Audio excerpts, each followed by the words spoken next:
만나보도록 하겠습니다. 어서 오십시오. 네, 안녕하세요. 예, 반갑습니다. 경남의 청취자분들을 이렇게 만나면서 예. 보이는 라디오로 인사를 드리는 것은 최근에 본 적이 없는 것 같아요. 직접 인사 좀 해주시죠. 네, 안녕하세요. 이준석입니다. 최근에 순천이랑 진주를 오가면서 교육봉사를 하고 있고 무엇보다도 지금 그 남해안 지역에서의 여러 가지 정책적 아젠다들 많이 공부해 나가고 있습니다. 예, 지금 보니까 뭐 질문도 많고 전 대표에게 이제 인사를 건네는 말들도 많은데 아침 드셨냐고. 예, 드셨습니까? 김밥 먹고 왔습니다. 아이고, 또 시간 내서 아침부터 예. 또 좋은 아침 출연해 주시기 위해서 예. 순천에서 오셨고 예. 순천에서 여기까지 오는 건 어떠셨어요? 마산역에 내려야 되잖아요. 그렇죠. 근데 뭐 무궁화호 타니까 1시간 40분 정도. 예. 근데 제가 이제 서울에서 저는 살다가 이제 지방 와 보면은 한 10분, 20분 출퇴근 거리를 되게 멀다라고 표현하시는 분들이 있는데 거의 뭐 그 국경을 넘는다는 표현 많이 하세요. 네. 서울에서는 제가 사는 노원구에서 여의도까지 지하철만 1시간입니다. 그렇죠. 그렇기 예. 때문에 이 정도는 익숙한 거리로 올 수 있습니다. 예. 자주 불러주십시오. 네. 순천과 이제 최근 진주에서 행보를 또 예고를 하시고 지금은 또 순천에서 계신데 그게 궁금하네요. 최근에 SNS 우연찮게 봤는데 여수 내려가는 길에 뭐 축소 경제를 느끼셨다라고 하셨던데 예. 오늘 마산 오는 길에는 뭐 느끼신 바 없으셨어요? 마산 오는 게 이제 여기가 그 순천부터 그 부산 부전역까지 가는 이제 무궁화호였는데 확실히 뭐 영호남 간에 그렇게 오가는 분들이 많지는 않다. 그런데 확실히 진주 넘어서부터 이제 창원 쪽으로 출퇴근하시는 분들이 조금씩 늘어나는 그런 양태가 있었고 예.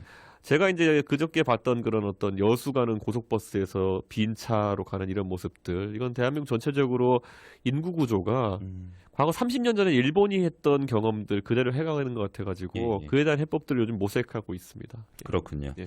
자, 일단은 순진 중에 저희가 순부터 얘기할 텐데 예. 그 이유 때문은 아니겠습니다만 순천하면은 그래도 천하람 당협위원장이라는 키워드는 떠오르거든요. 예. 근데 순천을 일단 고른 이유는 어떤 거예요?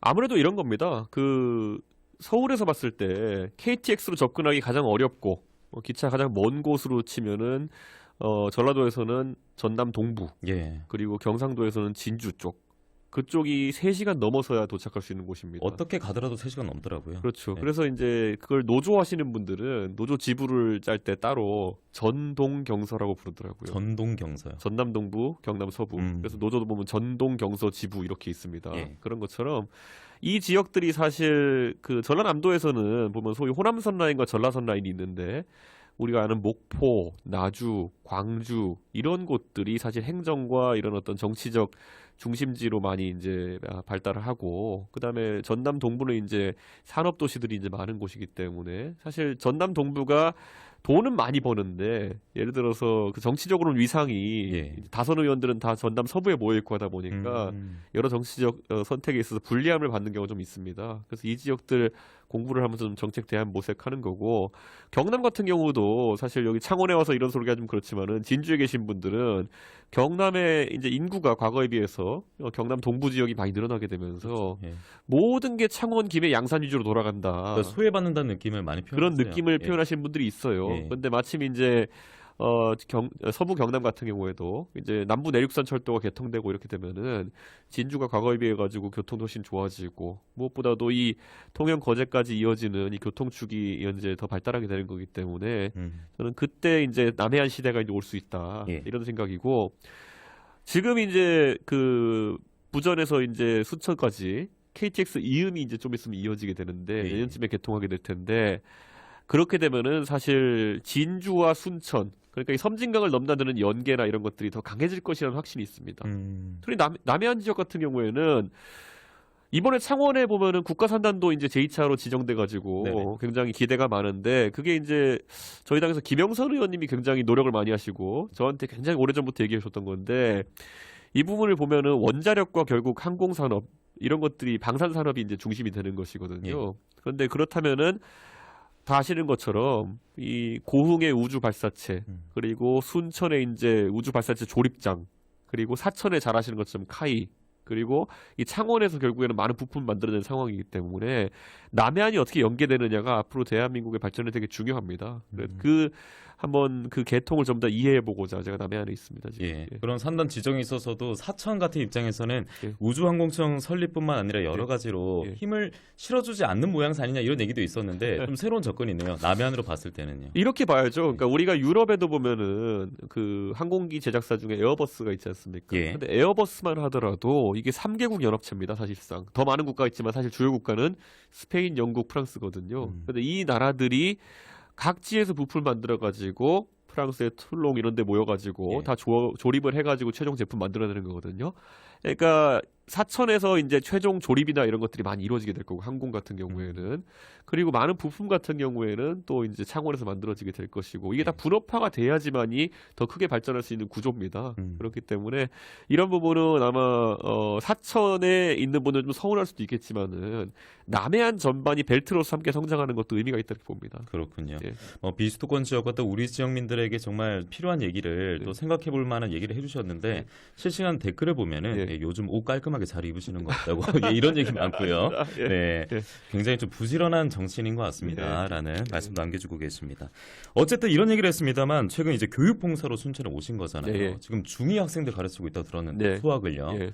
보통 중2 하면은 다르게도 들려요. 어떻습니까? 뭐 아주 이제 우리끼리 웃자고 하는 얘기로 중2병이라는 얘기도 있고 그렇죠. 이렇게 이야기하는데 이겁니다. 지금까지 보수 정당이 호남에 대해 가지고 노력을 한다는 것이 보통 그냥 5.18 기념식 때쯤 가가지고 한번 인사하고 이 정도에 그치는 경우가 많았어요. 근데 저는 1985년생이고 80년에 있었던 5.18 민주화 운동에 저는 부채는 없습니다. 그리고 그거에 대해서 저는 잘 이해하고 있기 때문에 이제는 보수 정당에서도 호남의 미래에 대해 가지고 같이 고민하는 시기가 되어야 된다. 그래서 아까 말했던 그 산업에 대한 고민도 있겠지만은 적어도 누가 저한테 나중에 네가 호남에 무슨 기여했냐 이렇게 물어봤을 때 적어도 저는 거기서 호남의 미래가 될 아이들을 가르치는 일 정도에는 기여를 했습니다라는 이야기 너무 하고 싶었고 예. 그 중에서도 저는 이제 중학교 2학년들 수학 같은 경우에는 제가 정치 시작하기 전에도 교육봉사한테 크게 했었기 때문에 그때 많이 가르쳤던 경험이 있기 때문에 이번에 자신감을 갖고 가르치고 있습니다. 아니, 서부 경남의 진주 지역민들은 그럼 진주는 언제 오시나 이런 얘기도 할 것 같은데. 지금 이제 순천에서 저희가 교육을 시작했고 이번에 아이들이 중간고사를 보고 나면은 진주에서도 이제 시작을 할 겁니다. 그래가지고 지금 진주에서도 많은 분들이 도와주고 계시고 진주 교대나 아니면 경상대 같은 곳에서 이제 대학생들도 지원을 하고 있습니다. 예, 알겠습니다. 저희가 이제 이준석 전 대표와 함께 이 순진한 계획에 대해서 들으면서 오늘 좋은 아침 문을 열어봤는데 아무래도 경남 소식을 다루는 방송이지만 지역 현안에 대해서 직접 듣고 싶고 뭐 전국적인 현안에 대해서 듣고 싶은 분도 많기 때문에 정치 현안에 대해서 질문도 아울러 좀 드리도록 하겠습니다. 예, 물 한잔 하시고요. 최근 홍준표 대구시장 상임고문제 해촉과 관련해 시끄럽지 않습니까? 이거는 당 대표, 전 대표로 좀 어떻게 보셨어요? 단도직입적으로 말씀드리면요. 상임고문은 보통 한번 임명되면요. 이제 연로하셔서 나중에 이제 일을 하실 수 없게 되거나 아니면은 뭐 본인이 탈당하시거나 이런 경우 아니면 절대 해촉되지 않습니다. 그러니까 웬만하면 건드리지 않는 위치로 보면 됩니까? 지금까지 건드린 일이 없을걸요. 예. 그러니까 이 부분 같은 경우에는 뭐 김기현 대표가 단독으로 했느냐 아니면은 어떤 외부의 입김이 있었느냐에 대한 말은 많지만은 적어도 작년부터 해서 우리 당에서 뭔가 당내 정치인들에 대해 가지고 조금이라도 이견이 있으면 쳐내는 문화가 생겼다라는 거는 부인할 수 없을 겁니다. 그 시작은 또 대표님이지 않습니까? 그러니까 이렇게 보시면 될 것 같아요. 그러니까 이게 보통은 당에서 누가 책임을 지고 이러는 건 선거 결과가 안 좋으면 그렇게 하는 건데 대선과 지방선거를 이기고 난 다음에 오히려 그 결과물을 독식하기 위해 가지고 조금이라도 다른 의견이 있는 사람들을 내치기 시작했다. 이건 굉장히 안 좋은 징조입니다. 근데 게다가 총선도 지금 1년도 안 남았잖아요. 예전에 문재인 정부 시절에 보면은 문재인 대통령 시기에 계속 선거를 연전연승하면서 그때 친노 친문이라고 하는 분들이 사실상 안희정, 이재명 이 둘에 대해 가지고 내부적으로 많이 탄압을 했었거든요. 그러다 보니까 민주당 내 갈등이 증폭되고 그래가지고 사실 문재인 대통령은 지지율 끝까지 좀 유지하다가도 막판에 결국에는 5년 만에 정권을 내주는 불명예를 안게 된 거 아니겠습니까? 그러니까 저는 우리 국민들이 이런 어떤 뭐랄까요? 굉장히 내부 권력 다툼 이런 데에서는 굉장히 엄중하게 바라보는 그런 국민들인데 지금 뭔가 우리 당의 지도부 또는 본인들이 주류라고 생각하는 사람들은 판단을 잘못하는 것 같습니다. 지금 뭐 리더십으로서 평가를 한다면요. 김기현 대표, 지금 당 지도부들, 전 대표로 좀 어떻게 그럼 평가할 수 있을까요? 리더십은 아직까지 보이지 않죠. 보여주지는 않은 거고요. 예. 그러니까 리더십이라고 한다 그러면은 적어도 저희가 김기현 대표가 하는 주장이나 아니면 그의 정치적 판단을 언론에서 자주 접할 수 있어야 되는데 최근에 무슨 뭐 태영호, 김재원, 조수진 이 트리오가 엄청나게 많은 말을 쏟아내고 있어가지고 네네. 저는 오히려 김기현 대표의 메시지가 뭔지를 잘 모르는 상황이 됐다. 그게 김기현 대표가 제가 대표할 때 원내대표로 일했기 때문에 저는 그분의 장단점을 좀 알 것 같은데 장점이 부각되기에는 지금 너무 다른 최고위원들의 존재감이 크다. 그런데 그렇다고 해서 그 최고위원들을 뭐 징계 때리고 이렇게 한다고 해가지고 상황이 나아질 것 같지는 않습니다. 김기현 대표가 본인이 정치 이력이 이제 20년이 넘는 상황 속에서 본인 지금까지 해왔던 고찰들을 어떻게 풀어내느냐의 문제인데 아직까진 글쎄요. 그래도 장점이 있다면 보인다면은 하나 말씀해 주신다. 그러니까 이런 거예요. 제가 그냥 반농담조로 저희 당의 검사 출신 정치인들이 요즘 많다 이렇게 얘기하는데 그 중에 판사 출신 정치인들이 있다고 한다면은 주호영, 김기현 두 분이거든요. 이 판사형 정치인들은 중재나 아니면 이런 것들에 좀 탁월한 능력을 가지는 경우가 있거든요. 근데 김기현 대표가 그 능력을 보여주기에는 글쎄요. 그 대통령실이나 아니면 이런 쪽에서 굉장히 다른 의견을 내는 거에 대해 가지고 부정적인 의견을 갖고 있는 것 같습니다. 어쨌든 리더십이란 단어가 새로운 당 대표이기 때문에 따라 붙어야 되는데 리더십보다는 지금 정광훈이 더 많이 나오고 있는 것 같거든요. 이 정광훈 목사의 행보는 좀 어떻게 보세요? 정광훈 목사가 가진 영향력이라는 게 사실 그렇게 크지 않다는 말은 맞습니다. 그런데 여기서 중요한 거는 국민들이 굉장히 정광훈 목사가 뭔가 주도권을 쥐고 있는 것처럼 느끼게 만드는 상황은 문제거든요. 그러니까 말하는 거 보면은 뭔가 있는 것 같아요. 근데 그 말을 했다고 해서 그 지적을 했다고 해가지고 홍준표 시장을 자른다고 해가지고 문제가 해결되지 않습니다. 오히려 거꾸로 그러면은 김기현 대표마저도 본인이 단호한 모습을 보여야 되는 거거든요. 근데 김기현 대표가 과거에 전광훈 목사 하는 집회 가가지고 전광훈 목사는 이사야 같은 선지자다 이런 말을 했잖아요. 그러니까 그렇기 때문에 오히려 그러면은 김재원 최고위원이나 이런 사람을 징계하게 되면은 본인도 바로 징계 테이블로 올라가는 거거든요. 그래서 여러 모순점에 이제 쌓인 겁니다. 그래서 저는 이건 굉장히 꼬인 탈핵이고 저는 이번에 정광훈 목사가 본인이 뭐 창당을 하겠니 뭐 이런 얘기를 했을 때 그 바짓가랑이 붙을 거 없이 그냥 할 테면 하세요. 이렇게 하면 못했을 거거든요. 그런데 이번에 정광훈 목사의 말을 뭐 제가 100% 믿는 건 아니지만은 정광훈 목사가 누가 국민의힘에서 말려가지고 창당을 보류하겠다. 무슨 누가 누구 바짓가랑이 잡는 건지 모르는 상황이 지금 와버렸거든요. 그래서 저는 이거는 굉장히 이런 표현하고 싶은 게 적어도 김종인, 이준석 지도부에서는 그래도 국민의힘이 외부에 휘둘리진 않고 그래도 진영을 주도하는 느낌이었는데 지금 김기현 지도부에서는 이 거대 정당이 도대체 어디에 끌려가는 건지 모르는 그런 상황입니다. 어쨌든 국민의힘은 선긋기엔 지금 나선 상황이긴 한데 그러니까 지도부로서 정말 중요한 역할이 또 집권 여당이기 때문에 최근 뭐 보면은 다 떨어졌다 얘기밖에 없어요. 여론조사 보면 떨어졌다 최저치다 나오는 얘기가 바로 윤석열 대통령의 지지율이지 않겠습니까? 이쯤에서 또 노조 고용 세습을 반드시 뿌리 뽑아야 된다라고 발언하면서 일각에서는 또 노동계를 때리면서 지지율을 뭐 반등시키기 위한 전략을 깨고 있는 거 아닌가 이런 지적도 있거든요. 이에 대해서 좀 어떻게 보세요? 이걸 보시면 될 것 같아요. 결국에는 정치인은 지지층을 더해가는 과정이다라고 우리가 보고 이렇게 임하는데 지난 대선 때 정말 보수가 바지를 완전히 배 위까지 끌어올려가지고 배바지 만들어가지고 만들어낸 지지율이 0.7% 차이거든요. 그러면은 이 완전히 배바지 만든 지지율을 어떻게든 끌고 가는 것이 첫 번째 과제였는데 여기서 처음에는 사람들이 이제 약간 의심했을 거예요. 처음에 이준석 친다고 할 때는 그래 이준석이가 별난가 보다 이랬을 거예요. 근데 그 다음에 유승민 칠 때 그래 유승민 우리 싫어 이렇게 원래 싫어하던 사람이 있으니까요. 나경원 칠 때쯤 돼가지고는 이거 뭐지? 하는 감이 있었죠. 그 다음에 안철수가 뭐 종북이다 이랬을 때는 그래 안철수가 종북인가? 이제 이상하다가 이제 홍준표 시장 칠 때쯤 되니까 야 이게 진짜 그러면 누가 별난 거냐? 네? 이 보수의 그래도 지도자였던 사람들 대여섯 명이 갑자기 다 이상해진 건 아닐 거 아니냐? 어떻게 그 전까지는 문제 없다가 윤석열 정부가 들어선 뒤부터 이 모든 사람이 보수에 있던 사람이 적으로 규정되냐? 속된 말로 보수의 지지층 같은 경우에는 문재인, 이재명 이 두 분이 싫어가지고 이분들에 대해서 반감을 드러내서 찍었는데 결국 대통령 돼서 잘려나가는 건 다 보수 쪽 정치인이다. 뭔가 잘못된 것 같다는 이제 느끼기 시작한 시점이거든요. 저는 이런 겁니다. 대한민국에서 지금 싸워야 될 대상 많습니다. 예를 들어서 외교 문제에 있어가지고 우리가 싸워야 될 대상도 있고요. 경제 문제에 대해서도 우리가 싸워야 될 대상이 있고요.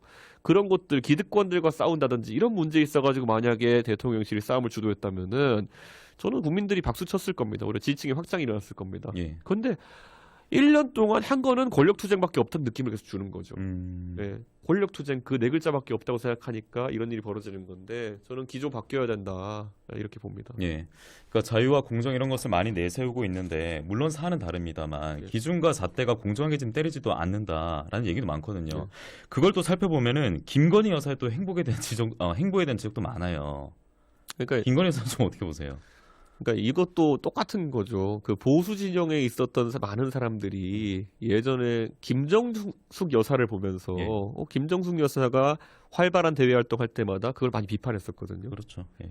그런데 최근에 보면은 또 거꾸로 김정숙 여사에 비해 가지고 오히려 김건희 여사가 더 주목을 받는 상황이다라는 인식이 되면서 동네에서 그런 얘기하고 다니시던 이제 보수 진영 분들이 할 말이 없어진 거예요. 그러니까요. 예. 그러니까 사실 보수 진영에서 많이 생각하는 그런 영부인의 리더십이라고 하는 것, 아니면 영부인의 어떤 가장 이상적인 모델로 보는 게 보통 유경수 여사 아니겠습니까? 그런데 그것과는 좀 차이가 보인다는 점.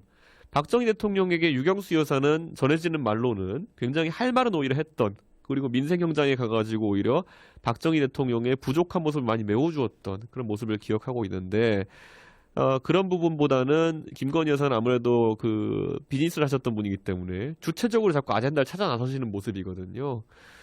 글쎄요, 이게 어떤 효과로 나타날지 모르겠지만은 정권 초반에는 굉장히 부정적으로 결과가 나오고 있는 건 사실이다. 이렇게 봐야 될 것 같습니다. 그러니까 대통령의 아내이긴 합니다만 뭐 선출직으로 뽑힌 사람도 아니고요. 저는 이렇게 좀 행사를 하는 데 있어서 국민들에게 좋은 소리 듣기는 힘들 것 같거든요. 그러니까 이게 예. 그 아까 유경수 여사의 행보 중에서 예. 그러면 보수 정당이요. 그 호남에서 유일하게 투표소 중에서 이기는 곳이 한 군데 있습니다. 호남에서요. 예, 호남에서. 그 옛날에 유경수 여사가 소록도 봉사 많이 가셔가지고 나 혼자 이 봉사 많이 하셔가지고 예.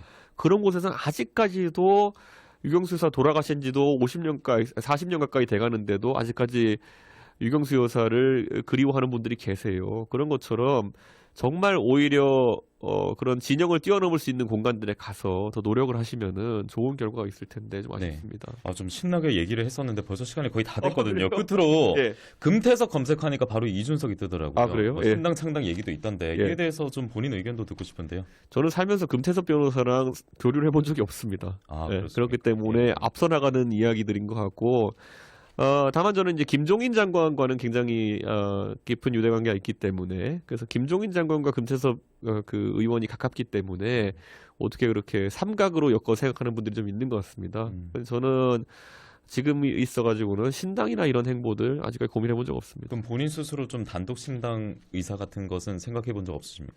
저는 하루 빨리 그 국민의힘이 정상화돼가지고 저 정신 못 차리는 반란군들을 빨리 제압하고 싶은 생각밖에 없습니다. 네. 반란군이면 현 지도부 말씀하시는 겁니다. 좀 완전히 저 뭡니까 진짜 저 반란군들은 진짜 당대표 내쫓고 무슨 자기들끼리 사람 내쫓는 일에만 특화돼 있는 그리고 연판장이나 돌리고 있고 도대체 국회의원한테 누가 저렇게 학교 폭력같이 정치하라고 누가 가르쳤습니까? 저거 완전 학교 폭력 아닙니까? 학교 안에서 자기 무리지어가지고 자기들이랑 조금 생각 다른 사람 있으면은 연판장으로 우르르르 달려가가지고 때리고 집단 린치하고 이건 정치가 아닙니다. 이거는. 예.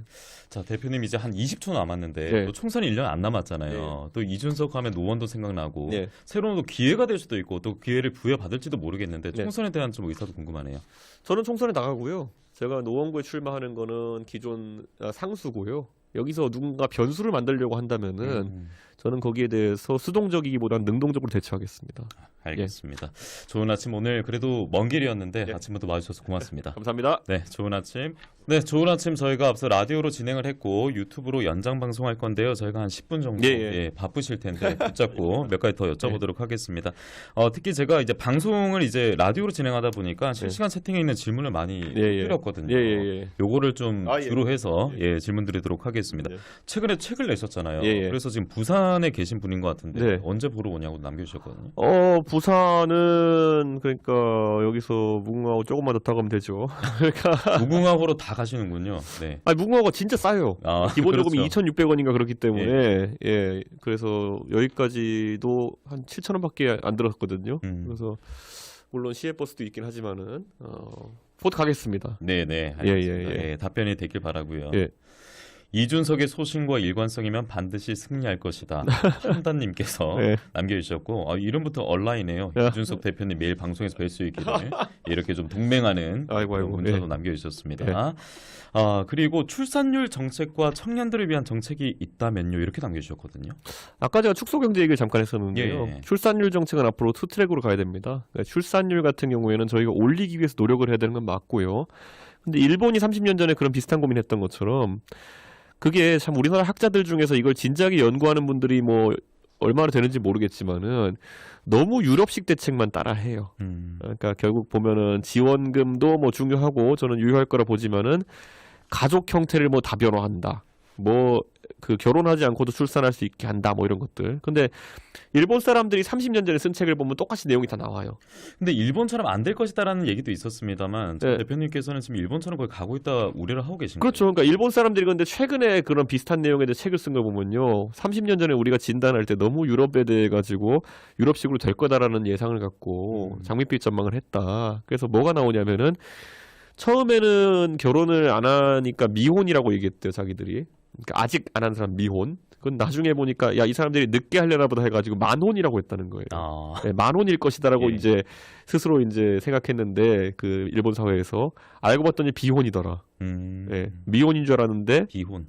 그리고 만혼인 줄 알았는데 만혼이죠. 비혼이더라. 네. 그러니까 그럼 비혼이 되는 것에 대한 결정적인 문제점들을 찾아내야 되는 것인데 저도 제가 39인데 제 나이 때에서 한 20% 30% 정도까지 미혼 상태거든요. 근데 이게 좀 있으면 비혼 상태 되는 겁니다, 사람들이. 그래서 저는 냉정하게 우리가 축소 사회도 어느 정도 같이 대비를 하긴 해야 될 것이다. 네, 그래서 이게 옛날만큼까지 회복되리라는 전망보다는 축소 사회는 디폴트다. 그 속도를 얼마나 늦추냐에 출산율 문제가 달려 있는 거지. 그래서 저는 투 트랙을 같이 준비해야 된다 봅니다. 네. 그런데 예를 들어 축소 사회가 되면요, 국민연금 체계 같은 건 무너질 수밖에 없거든요. 여기에 대한 대안이 있어야 되는 거죠. 그러니까 당연할 줄 알았던 것들인데. 네, 그러니까요. 예. 네. 그리고 원래 팽창 사회에서 보통 많이 하는 경기 부양책이 지금 빚을 내면은 나중에 갚을 사람이 더 많기 때문에 빚이 상대적으로 싸게 느껴지는 그런 느낌 때문에 국가 부채를 늘려가지고 뭔가 이렇게 미래를 대비하는 방식이 있는데 축소 사회에서는 그게 안 돼요. 옛날엔 1,000원을 빌리면은 인구가 늘어나서 2배가 되면은 500원씩만 갚으면 되니까 빚이 작아 보였는데 요즘은 축소 사회에서는 1,000원을 빌리면 이자율은 둘째치고 나중에 2인분을 한 사람이 갚아야 되는 상황이 나올 수도 있어요. 네. 그러면 이게 엄청난 부담이거든요. 그래서 이런 재정에 대한 부분도 우리가 지금까지 한 50년간의 학설이나 아니면 방식과 다르게 가야 될 필요가 있습니다. 예, 뭐 지역의 위기 그리고 앞으로 우리 경제 위기 다 살펴봤을 때도 뭐 뼈가 있는 그런 말씀이었던 것 같고 또 다른 질문 보니까 최근 이제 민주당 얘기입니다. 네. 전당대회 돈봉투 의혹 네. 사건이 불거지고 있지 않습니까? 네. 그러니까 전신인 국민의힘 전신인 한나라당 때도 있었습니다만 이 사태에 대해서는 좀 어떻게 보시는지? 그러니까 여의도에 결국 있는 문화 중에 보면은 돈봉투라는 게 이번에 뭐 최종 금액이 얼마나 확인될지 모르겠지만은 소위 우리가 말하는 뇌물의 형태로 보기에는 액수가 애매합니다. 그러니까 9천만 원에 40명 뭐 이런 얘기도 나오고 있고 한데 나중에 최종적으로 어떤 액수가 나오는지 봐야겠지만은 그 전당대회에 돈 드는 문화를 우선 없애버려야 되는 게 있습니다. 그러니까 전당대회에 보면은 예를 들어 사람을 동원하기 위해서도 돈도 많이 쓰고 무엇보다도 지금 이런 금액 같은 경우에는 소위 지지세를 확인해 보기 위해서 주는 돈들도 있는 것 같아요. 그러니까 내가 예를 들어 돈 봉투를 줬을 때 흔쾌히 받으면 나를 지지할 사람, 안 받으면은 뭔가 나랑 엮이고 싶지 않은 사람이라고 후보들이 판단하는 그런 기작으로 쓰기 위해서 이런 걸 하는 것 같기도 한데 어쨌든 아주 전근대적인 그런 어떤 안 좋은 문화이고 이미 국민의힘에서는 2011년에 고승덕 의원이 박기태 그 의장에게 돈봉투 받았다 폭로한 이후에 이 문화는 완전히 사라졌습니다. 적어도 제가 전당대회 할 때는 없었거든요. 그러니까 민주당도 이번에 대의원제 폐지하고 좀 이런 정치 변화 물길에 동참해야 되는 것이고 사실 대의원제가 있는 선거는 다 이렇게 돈 문제가 생깁니다. 우리가 잘 아는 뭐 종단의 선거라든지 아니면은 종합장 선거 이런 데서 이런 일들이 빈번하게 발생하는 경우가 있거든요. 예. 모든 뭐 선거 그렇지 않겠지만은 그래서 이런 건 우리가 구조적으로 좀 해결될 부분도 있습니다. 그런데 그러니까 대의원제 문제도 민주당이 갖고도 있는 사안이기도 한데 네. 이런 얘기도 있네요. 돈봉투 사건이 근데 왜 하필이면 지금 나왔을까? 그런 거로 들어가면 이제 엄청나게 이제 머리가 복잡해지는 거죠. 네. 그 질문의 의도라고 하는 것은 네. 사실상 검찰에서 그러면 이것을 캐비넷에 넣었다가 꺼낸 거 아니냐? 김장김치처럼. 예, 이런 취지일 텐데 그렇게 보기보다는 그 이정근이라는 그 사무부총장 하셨던 분이 사실 수사를 받은 지가 얼마 안 되지 않았습니까? 작년부터 받았기 때문에 네.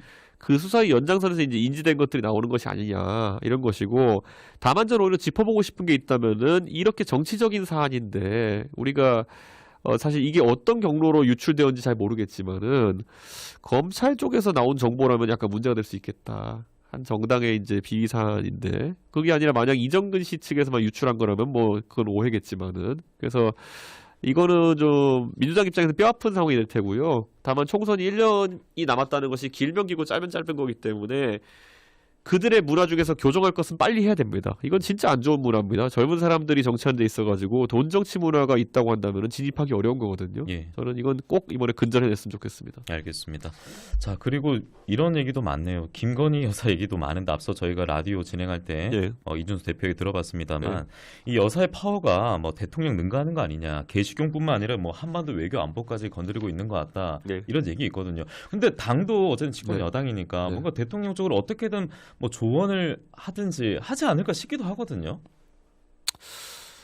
여사가 놔두는 겁니까? 적어도 여사가 외교 안보에 대해서 관심이 있단 말은 전 들어보지 못했습니다. 그렇기 때문에 외교 안보에 영향 끼친다보다는 아마 이번에 의전비서관 임명된 예. 분이 그 여사랑 친분이 있다 보니까 좀 그런 의심을 하는 분들이 있는 것 같은데 그래서 이제 한미 정상회담 한번 지켜보시죠. 이게 어떻게 결과가 나올지에 따라 가지고 그 임명이 굉장히 비판받을 수도 있고 아니면 오히려 이번에 좀 나은 결과를 보인다면은 좀 최근에 이제 의기소침해 있던 외교 라인에 새로운 변화가 온다고 볼 수도 있기 때문에 요거는 한미 정상회담 결과 보시고 나서 판단하면 좋을 것 같고요.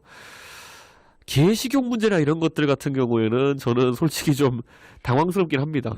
예, 개식용 문제나 이런 것들을 이제 규제하겠다고 나선다는 거는 이것도 서구적 관점이 이제 좀 많이 들어가는 것일 수 있겠고요. 저는 물론 이제 위생 문제나 이런 관점에서 지금의 그런 어떤 개식용 문화는 좀 비판할 지점도 있고 하지만은 문화적인 관점에서는 글쎄요, 저는 너무 성급하게 접근할 건 아니다 이렇게 봅니다. 예. 자, 그리고요. 또 어떤 걸 질문을 드려야 되냐면 정광훈 목사도 빠질 수가 없네요. 예전에 이준석 대표에게 이준석에 당하면 한국은 끝장이다 이런 표현까지 했었어요. 저는 처음 들었습니다. 그러니까 이게 이제 우리가 생각하는 굉장히 오른쪽 보수이거나 아니면 정광훈 목사 같이 그냥 아무 말씀이나 하시는 분들이 하는 말인데 대한민국 국민들 중에 상당수는 예전에 대선 끝나고 여론조사에서도 그렇게 나왔는데 이준석이 보수 정당에 있어가지고 새로운 전기를 마련했다라 평가하는 분들이 있어요. 예, 그런데 꼭 이런 분들은 이준석 때문에 망했다. 이준석 때문에 크게 이길 거 작게 이겼다. 뭐 이런 희한한 소수학설을 들고 나오는 거거든요. 문제는 이걸 또 이제 여당에서 국회의원쯤이나 아니면 그보다 좀 센 분들이 그걸 믿고 있다는 것도 문제고요. 그래서 제가 이제 요즘 하고 싶은 말은 당신들 하고 싶은 대로 다 해보세요 이거입니다. 예, 당신들 하고 싶은 대로 다 해가지고 뭐 젊은 층 공략한다고 뭐 저는 최근에 또 가장 마음에 안 드는 것 중에 하나가 저는 제가 청년 정치인이라고 저 스스로를 지칭 안 하거든요. 남이 그렇게 불러주면 뭐 모르겠지만은 저도 이제 39이고 내년에 나이 40인데 무슨 청년 정치인입니까? 옛날 같으면 40이면은 애가 거의 대학 갈 나이인 사람도 있었는데 그러니까 저는 이런 상황 속에서 지금 국민의힘에서 청년 세대를 붙잡겠다고 젊은 정치인이라고 내세우는 사람의 평균 연령이 40이 넘습니다. 뭐 장예찬, 김병민, 뭐 배현진. 근데 이 사람들과 대학생 간의 나이 차이는요. 60살과 그 사람들의 나이 차이랑 비슷해요. 한참 차이 나는 사람들인데 그분들이 나이로 뭔가 할 수 있다는 생각을 하면 안 됩니다.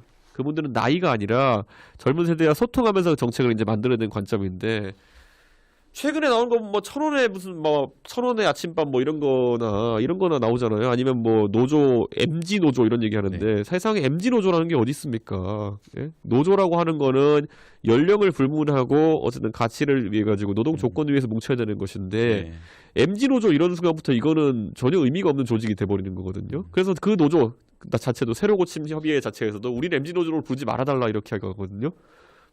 그 말이 뭐냐면 정치권이 자꾸 이런 식으로 소비해 나가는 겁니다.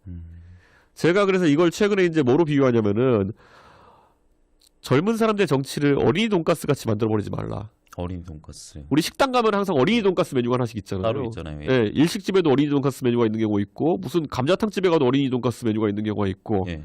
결국에는 성인 메뉴랑 따로 어린이 돈가스 메뉴를 만들어 놓고 이거나 먹어라 이런 거거든요. 그런데 지금 국민의힘의 그 젊은 세대를 향한 정치의 문제점은 평생 어린이 돈가스만 먹으면서 자라온 그런 양육된 정치인들이 예. 다음 세대에게 또 어린이 돈가스를 먹이려고 억지로 하고 있는 과정이다. 그러니까 그걸 당연히 거부하겠죠. 지금 대한민국의 대학 교육을 받고 2030 세대 같은 경우에는 본인들이 외교 안보에 대해서도 얘기하고 싶고요. 경제에 대해서도 이야기하고 싶고요. 아는 게 많아요. 그런데 거기서 꼭 메뉴를 무슨 1,000원의 아침밥 같은 어린이 돈가스 같은 메뉴를 만들어 놓고 젊은 사람들은 요거면 행복해 하겠지? 이런 게 말이 안 되는 거예요. 현실을 잘 모르는 것 같아요. 그러니까요. 네. 아니 1,000원의 아침밥은요. 아침 수업을 듣는 사람이 나가서 먹을 수 있는 거예요. 그거를. 그거 뭐 대단한 복지라고. 그거를. 예. 알겠습니다. 예.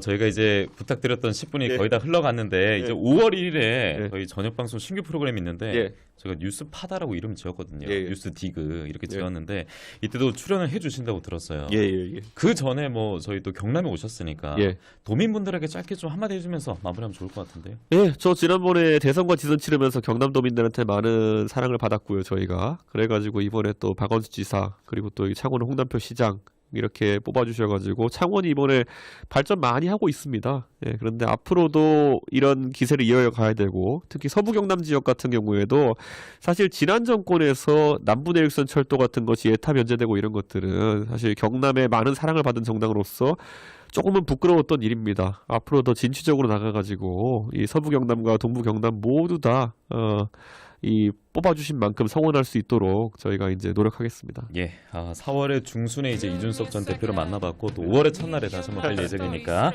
그때 한번 또 인터뷰 요청드리도록 하겠습니다. 오늘 시간 내주셔서 너무 고맙습니다. 예, 감사합니다. 네.